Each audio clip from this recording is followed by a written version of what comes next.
Shalom. First and foremost, I want to give all praises and glory and honor that's due to Yahweh, Ba'ashem, Yahweh Shai, Ba'ashem Rakakadash. Double honors to the apostles and elders, a great millstone that rule well. Peace and blessings and salutations to the hopeful elect. Noise in the gospel of broad lift and understanding of Yahweh, Ba'ashem, Yahweh Shai, wherever it may be. This is another lesson through the Spirit. It says Trump administration using Guantanamo to detain foreigners from 26 countries. And it's the article here. Matter of fact, let's see something here. Let me put this on real quick. Let me see if this is what it's talking about. Criminal convictions as well. It was also interesting to see that video of Los Angeles Mayor Karen Bass on the ground. Hold on. Let me see something real quick.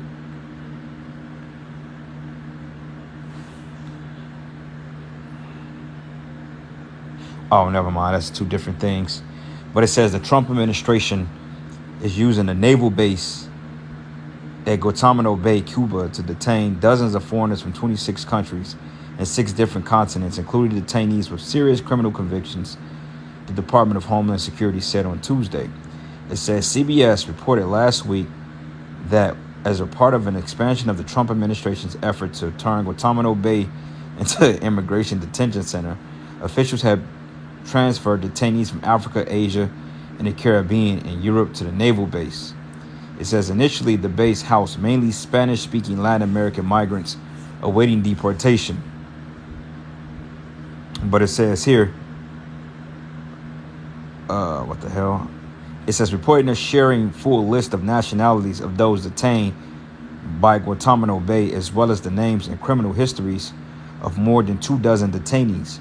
It says they are being held separately from remaining prisoners held there as a result of U.S. war on terror.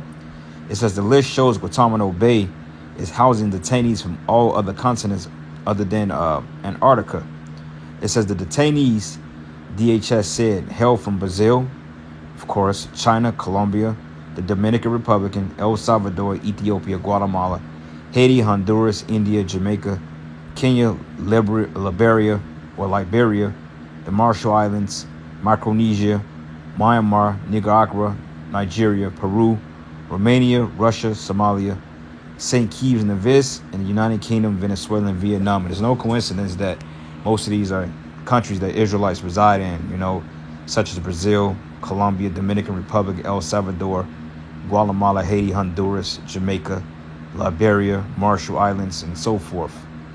But it says the criminal records of the detainees whose names were shared by the DHS, which stands for the Department of Human Services, officials include convictions for homicide, sexual offenses, including against children, child pornography, assault with a weapon, kidnapping, drug smuggling, and robbery. It says the DHS officials said they all have final deportation orders, but those with criminal records are classified as high-risk detainees held at Camp 4, the post-9/11 prison complex at Guantanamo Bay, that also holds around a dozen war on terror era detainees, which there was no war on fucking terror, man. All right, that was all bullshit. But it says through in a distinct part of the facility. It says those without serious criminal records or at all deemed to be low-risk detainees are housed at a barrack life facility known as the Migrant Operations Center. It says as of week, there were 72 immigration detainees at Guantanamo Bay, and 58 of them were classified as high risk and 14 in low risk category, with 2 U.S. officials told CBS News requesting amenity to discuss internal data. But the administration began using the base to hold immigrant detainees early in February. So basically it's a concentration camp, and I heard reports that Trump is trying to open up another alligator Alcatraz type facility, which they have those facilities all over the world, all over the country, man. Okay, you got Walmart, you got Target, you got abandoned factories, you got shopping malls, you got apartment complexes, you got all sorts of places that you can detain citizens here, man, and turn into FEMA camps, which FEMA camps are coming back in a big way because we're in those times. But it says the Trump administration has sought to use controversial detention centers and prisons to warn those in the U.S. illegally, particularly those convicted of serious crimes, that they will be found, detained, and deported if they don't turn themselves in or self-deport. But it says in a statement, the DHS Assistant Secretary of Public Affairs, Tricia McLaughlin, said the detention of foreigners with criminal records at Guantanamo Bay shows that President Trump and Homeland Security Secretary Kristi Noem are using every tool available to get criminal illegal aliens off our streets and out of our country, which is all folly because for the simple fact, they're talking about detaining U.S. citizens too. Okay, see what they did with the Haitians? They're giving them to like September to self-deport, or they're going to come after them, man. The same way they came after the Northern Kingdom. You see? So yeah, man, this dude is that cruel Lord that it talks about in Isaiah the 19th chapter. But not only that, ICE budget increases over 1,000% with big beautiful bill. It says we have a standing army. But wait a minute, man. Why the hell would you need to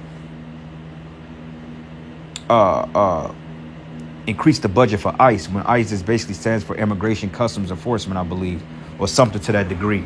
I probably butchered it, but regardless of it, you know, ICE is just supposed to play a role in deporting illegal aliens, man. But why are you increasing that budget more and more? Because for the simple fact, man, I believe that ICE and FEMA are working together in tandem. Okay, and I believe that not only that, they're gonna hire some of the most lowest down racist Gestapo type troops or cops to go in and just start grabbing up Jake, man. Because why else are they increasing the budget? You know, we only have a handful of said illegals here. And not to mention, what about the people that came over from different countries?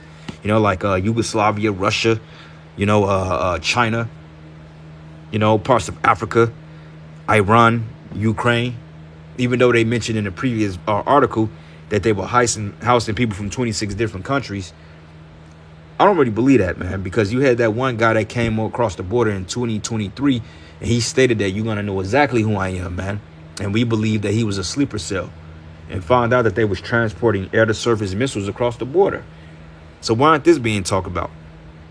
You know? But anyway, it says ICE increases budget over 1,000% with big, beautiful bill. So they're cutting funding to like Medicare and different types of welfare programs. And yet they're increasing more money with military spending and on this ICE shit. And on top of that, this whole AI infrastructure, because they're going to need the manpower in order to force people into these detention centers so they can take that chip. So this comes at a perfect time, man. All right. So anyway, let me get a couple of precepts or a precept real quick, and then we'll get back to the article. All right. So this is the book of Psalms 140, and I'm going to start at 1. It says, "Deliver me, O Yahweh, from the evil man, and preserve me from the violent men." And that violent man is these devils, man. Because if you notice, they're trying to come up with an anti-S, or they already have it, but I don't think they have. They haven't mandated it, but there's an anti-S bill that they want to bring about to stop certain talking points against the small hats. They're working on that, man. So it's just a matter of time before they start to criminalize anybody that's speaking out against the small hats. So I assume that they're going to increase the budget for ICE, because they're going to use ICE and different types of police forces to try to round us up and put us in these detention centers, man. Those days are coming. All right. But it says here, "Deliver me from the evil man, preserve me from the violent man, which imagine mischiefs in their heart." It says, "Continually they are gathered together for war." Yeah, and shit, ICE, I mean, the police force, they're like warmongers, man, because the police force have been militarized since 2001, or a little bit after that, since the fake ass war on terror. But a lot of these police departments, especially the ones in bigger cities, hey, they got all types of gear. They got fucking high-powered vehicles. They have all types of equipment, you know. And we've been warning you that this man is getting ready to take off the gloves, because he knows that his kingdom is ending. So he's getting ready to go all out. But it said they have sharpened their tongues like a serpent. Out its poison is under their lips. Salah. But keep me, O Yahweh, from the hands of the wicked. Preserve me from the violent men who have purposed to overthrow my goings. And this is exactly what Esau was doing. So, hey, he's getting ready to roll on the tribes, and he's going to come after the men of the Lord, because they're going to push something in legislation or some type of talking point that's going to make it illegal for us to speak out against the system. Or they may just start grabbing brothers up off the radar, off the books, man. You know, they may just do that and try to take brothers to black sites and all this other crazy shit and interrogate them and, you know, try to intimidate them so they can give up the faith. But if Yahweh Hashem Yahushua is with you, who could be against you? So our faith is getting ready to be tested, man. All right. And we got to be fucking ready. because this devil ain't gonna play fair. It says, the proud have laid a snare for me and the cords, and they have spread a net by the wayside. They have set gins for me, yeah, through policies and legislations and so forth. Certain talking points, they'll go and set up certain events to create an effect so they can bring out a particular law or mandate against that. So this whole Gestapo / draconian setup, they're working on it, man. And this is one reason why they're putting all this money into AI, because AI is going to help them govern the New World Order. You know, it says, I said unto the Lord, thou art my power. Hear my voice, my supplications, O Yahweh. All right. So, hey, we got to really be on point, you know, because like I mentioned, man, these devils ain't going to come in fair. They ain't going to play fair, as they never do. All right. Let's go from here to the book of Luke. Not Mark, but the book of Luke, 13th chapter. And let's start at verses 9. It says, but take heed to yourselves. It says, for they should deliver you up to councils, and in the synagogues ye should be beaten, and ye should be brought before rulers and kings for my sake, for a testimony against them. All right. So, hey, modern day, some brothers going to have to be locked up for this truth, man. Okay. Until the missiles drop, some brothers going to have to get that guillotine, you know. But then a lot of us, we ain't going to be touched because, hey, the Lord said that he's going to raise up a standard. So it says, Congress passed President Donald Trump's one big beautiful bill on Thursday. It says legislation that balloons the budget for immigration enforcement to more than 10 times its current size. But wait a minute, man. Why the hell are they increasing the budget for ICE for? It's kind of suspect, right? But it says the bill allocates more than $100 billion to immigration and customs enforcement and border enforcement through September 2029. It says AXO reported, though roughly 1,000% increase to ICE's $8 billion budget makes ICE the largest federal law enforcement agency, according to Brennan Center. And this is one of the first time they had a federal law enforcement. I mean, you got the FBI, of course, but even then, that shit is against the Constitution, because since when does the federal government need to police? But this is what they do. But it says, with this vote, Congress makes ICE the highest funded federal law enforcement agency in history, meaning they're getting ready to do something big, okay? And hence, they're getting ready to start filling up these detention centers, man. This is why they're increasing the budget, because not only would this budget come with more manpower, more weapons, more vehicles, okay, it's going to come with them building these internment facilities, man. And somehow, some way, even though he's defunded FEMA, FEMA is written all on this, because we understand that FEMA is going to play a big role in lending out the concentration camps. So concentration camps are coming back, man. For those of you that thought we was conspiracy nuts and we was pulling your leg and making this stuff up, no. Okay, concentration camps are coming back. They're already here. I remember going back into 2012, they was talking about over 800 active or inactive FEMA camps right here in America. So they really ain't got to build shit. They can just throw you in the ones they already got. Guillotines, you know, chipping centers, all that stuff.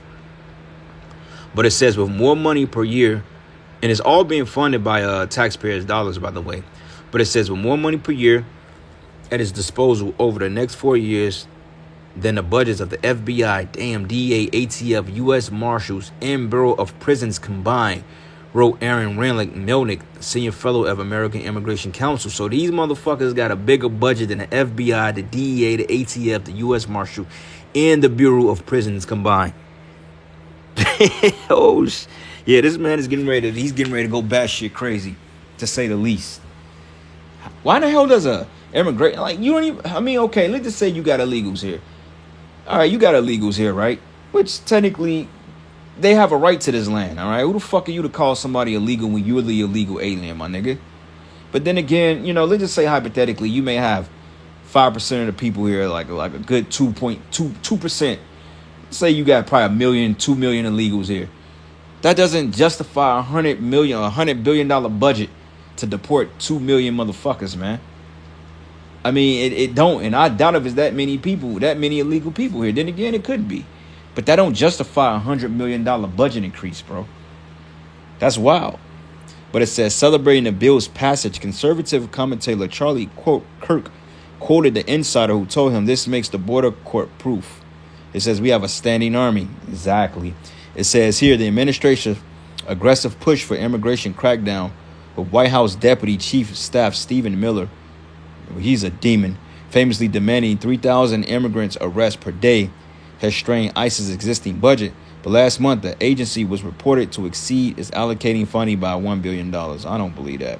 It says now the new funding could double detention capacity, concentration camps, dramatically increase enforcement personnel, and fuel border crackdowns. But nearly $30 billion will be invested in hiring, there you go, and training ICE agents and investigators, as well as updates to transportation and technology weapons used by the agency. It says $45 billion is marked for detention centers, FEMA camps. So they're going to use $45 billion to renovate and update these already they got concentration camps, man. Okay, you see they put alligator Alcatraz or crocodile aqua. They put that shit up in a week and a day, man. All right, it literally takes longer for you to get a court hearing or to sue somebody in court, but they could put up a damn tent center in 8 days, and you people are still getting up, going to work, and you don't see nothing wrong with this. You don't see the dread is coming, man. Hey, man. It's Jacob's trouble. It's the funding right here. But it says with the number of beds expecting to raise to 116,000, Congress previously allocated funds for 41,500 beds. But by June, CBS reported ICE detention centers have already reached 140% capacity. It says the border wall will receive $46.5 billion for construction, renovations, and surveillance equipment. And border crossings in June reached a historic low with just over 6,000 arrests. But funding for immigration judges and attorneys pales in comparison to the increased financing for arrests and detainment. $3.3 billion will go toward immigration courts, with the cap limiting immigration judges and supportive staff up to 800. And the American Immigration Council warns the budget disparity is likely to dramatically increase already high immigration court backlogs, which this is adding to the deficit. So this is accelerating the collapse of the dollar.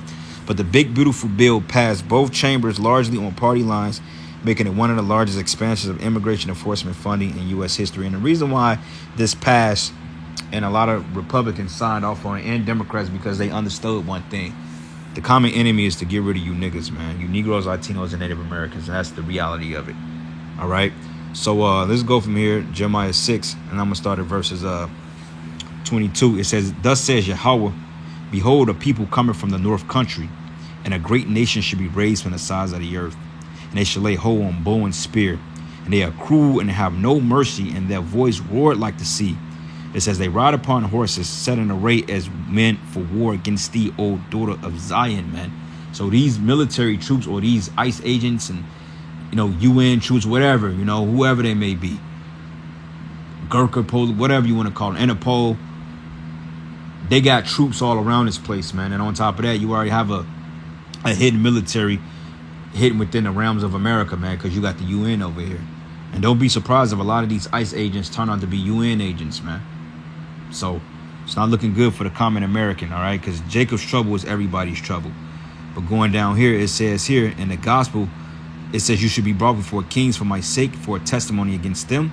And the gospel must be first published among all nations. But when they shall lead you and deliver you up, take no thought beforehand what ye should speak, neither do you premeditate.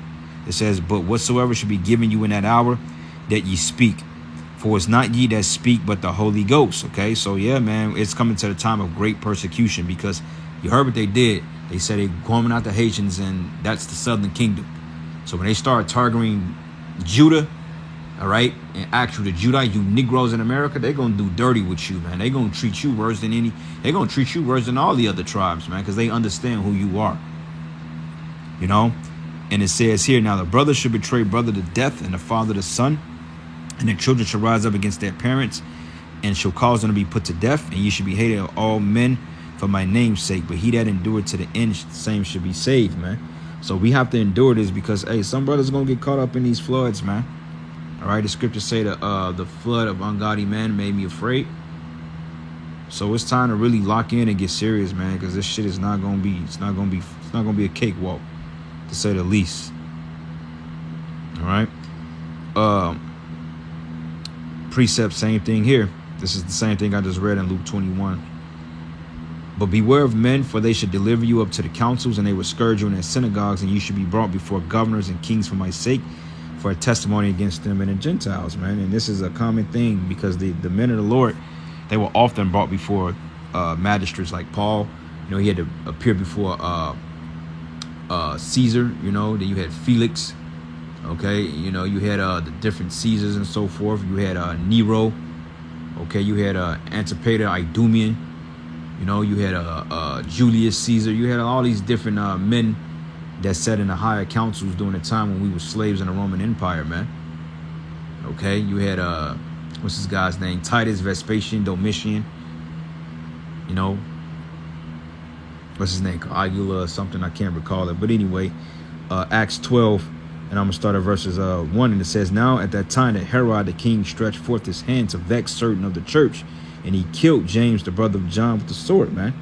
All right, and it says, because he saw it pleased the Jews, he proceeded to take Peter also. Then that were the days of unleavened bread, which is the Passover. But when you go here to let's do this. Let's look at the interlinear concordance. No, I don't want the concordance. I want to go to the text commentaries, right? Okay, so text commentaries, Acts 12:1. Let's see what it says. Commentary on Acts 12. Herod, so it was Agrippa. So it says of the martyrdom of James the Apostle and the imprisonment of Peter by Herod Agrippa. I think Paul had to appeal before him, if I'm not mistaken. I think he had to go before him as well. I think, was this the one I think that he said he almost convinced him to become a Jew or Israelite? I can't recall, but I do know it's in Acts. I was reading it a couple of months ago. I got to go back over the history. But one of the Herodians, he was like, "Then you almost convinced me that to believe." But it says, "Now who reigned as king of Judea." It says, "The miraculous deliverance of Peter out of prison by the ministry of an angel, the answer to the prayers of the church." All right. It says, "The cutting off of Herod and the heights of his pride and the stroke of an angel, such and such and such." All right. But it says, "Ever since the conversion of Paul, we have heard no more of the agency of the priests and the persecuting of the saints of Jerusalem." It says, "Perhaps the wonderful change wrought upon him and the disappointment it gave to their design upon the Christians at Damascus has somewhat mollified him." All right. It says here, "Brought to them under the check of Galileo's advice, let those men alone and see what would be the issue." But here where the storm arises from another point. It says, "The civil power, not now as usual, for all they appears stirred up by the ecclesiastes acts by itself in the persecution. But Herod, though originally of an Edomite family," see, he was Esau, which proves the Herodians were Esau. It says, "Yet seems to have been a proselyte to the Jewish religion." But it says, "For Josephus said he was zealous of the Mosaic rites, a bigot for the ceremonies." But it says he was not only as Herod Antipas was, a tetrarch of Galilee, but had also the government of Judea committed to him by Claudius the emperor, and resided most at Jerusalem, where he was at this time. All right. So perhaps all conscious habits matter. It says here, "He stretched forth his hands to vex certain of the church." It says his stretching forth of hands to it imitates that his hands have been tied up by the restraints which perhaps his own conscience held him under this matter.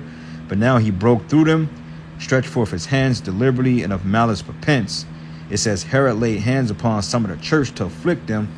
So some read it, he employed his officers to seize them and to take them into custody in order to, it says, in order to their being persecuted. Seeing, all right, so it says he began with some members of the church. Certain of them that were of less note and figure played first a small game, but afterwards flew at the apostles themselves. So he came at the leadership. It says his spite was at the church, and with regard to those he gave trouble to, it was not upon any other account, but because they belonged to the church, and so belonged to Yahushua. Yahushua said, "You should surely drink of this cup." So we're going to have to go through a similar ordeal. It says he began vexing them only, or afflicting them, imprisoning them, finding them, spoiling their houses and goods, and other ways molesting them. But afterwards he proceeded to greater instances of cruelty. It says Yahushua's sufferings servants are thus trained up by less troubles for greater, that tribulation may work patience, and patience in experience. But he killed James, the brother of John, with the sword. But it says we are to consider whose the martyr was. It says it was James, the brother of John, so-called distinguished from the other James, the brother of Joses. But this was called Jacobus, Major James the Great, and the minor James the Lesser, because you had James the Lesser as well, and James the Great, James the Greater, and you had James the Lesser. But it says this, who was here crowned with martyrdom, was one of the first three of Yahushai's disciples, of one of those that were the witness of his transfiguration and agony. It says, wherefore he was prepared for martyrdom, but he was one of those whom Yahushai called Boganin, son of thunder, and perhaps by his powerful awakening, preaching here provoked Herod, had that fire, and those about him, as John the Baptist did the other Herod, and that was the occasion of his coming him into this trouble, because he was preaching, he was cursing their ass out, man. All right, it says he was one of those sons of Zebedee whom Yahushai told that they should drink of the cup that he was to drink of, and be baptized with the baptism that he was to be baptized with, Matthew 20 and 23. All right, when Yahushai said that you should surely drink of this cup. But it says, and now those words of Yahushai were made good in him, but it was in order to his sitting at Yahushai's right hand. It says, for if we suffer with him, we shall reign with him. And he was one of the 12 who was commissioned to disciple all nations and to take them off now before he had removed from Jerusalem. Okay, and that's the point. So yeah, man, they're getting ready to make moves on the men of the Lord and just the tribes in general. So nothing new under the sun. Let's go here. Acts. Let's go here. Faithful martyr.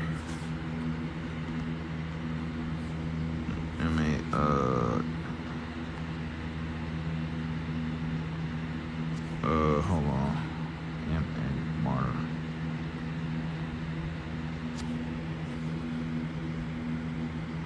Let me go back. Martyr.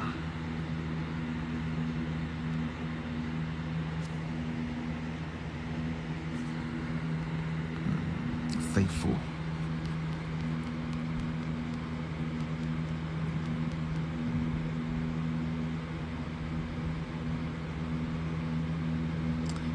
Yep. Antipas. I believe he was they had something which is called the forgot what it's called, but it's called the not the flaming bull, but basically it was a torture regimen. What they do, they would put you inside this particular bull, and they had like a horn on the inside, and as they light it on fire, and what happens is as it heats up, and as you're trying to blow for air, because apparently you affix what they call I can't pronounce it, but when you go into hyperventilating, and then you die from smoke inhalation and also being burned alive. Basically, when you're blowing through that particular, because I did some research on a while ago, but when you're blowing through that particular instrument that's located within the bull, it lets out like a particular sound, and I believe that's what happened with him. I believe he was put inside the it's not called a paper bull, I don't think, but it's called basically what they did, they had an instrument and they would basically cook your ass alive inside of it, and that was a common torture regimen that the Romans besought on the Israelites, man. So you niggas are getting ready to go through similar shit, man. All right, but anyway, it says here, I know thy works and where thou dwellest, even where Satan's seat is, and thou holdest fast my name and has not denied my faith, even in the days wherein Antipas was my favorite martyr, who was slain among you where Satan dwelleth, and Satan is you damn Edomites, man. All right, but when we go here to text commentaries,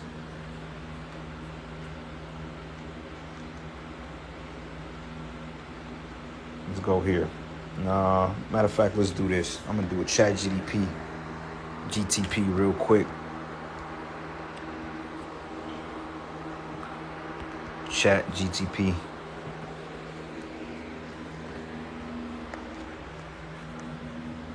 History behind Revelation.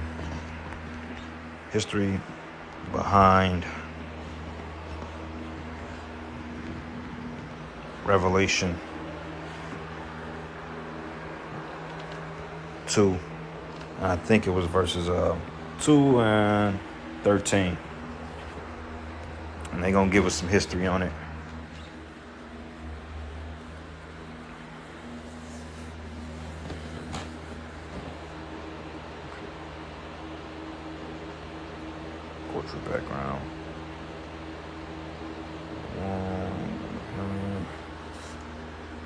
worship, Antipas, bingo.